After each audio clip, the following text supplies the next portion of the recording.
আমি গোসাইরহাট কামারপট্টিতে দাঁড়ানো আছি, পূর্ব বাজার।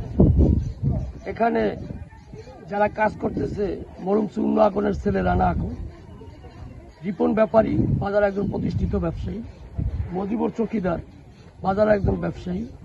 ওনারা ওনাদের ক্রয়কৃত সম্পত্তিতে কাজ করতেছে।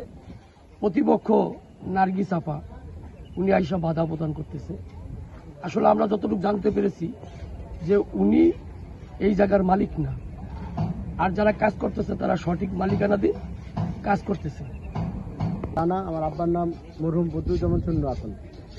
এই যে সম্পত্তির উপর দাঁড়ানো আছি আমরা, এটা গোসাইরহাট কামারপট্টি।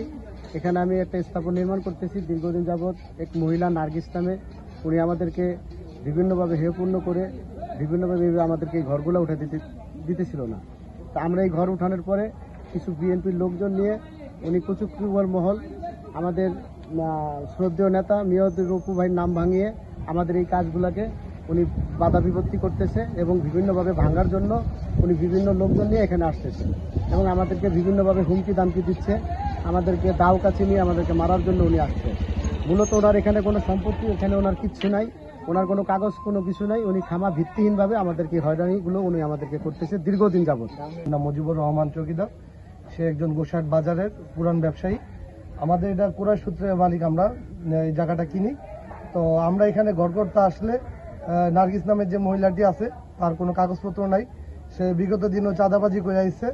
এখনো কিছু প্রভাবশালী লোকজন নিয়ে সে এখনো চাঁদাবাজি করতে আসে। আমরা এটা আইনের সহযোগিতা চাই, আমরা যেন সুস্থভাবে এই ঘরগুলা তৈরি করতে পারি। নার্গিস বেগম, আমার স্বামীর নাম মোহাম্মদ মনসুর আলী খলিফা, আমার থানা গোসাইরহাট, জেলা শরীয়তপুর। আমি আপনার কাছে বলতেছি, আমার স্বামী আইসক্রিমের কারখানা বিক্রি করিয়া এই সব জায়গা রাখছে। জায়গা আমাগো শুরু করি নাই, মানে বিশাল ধরনের আমাগরে লইয়া মানে অত্যাচার শুরু করে, কিছু মানে না। আল্লাহ খুদা, এই জায়গা আমার পরিষ্কার করে, জায়গা আমার গোশ করিয়া আমার আপনার কাছে আমি মুক্তি চাই, বাঁচতে চাই।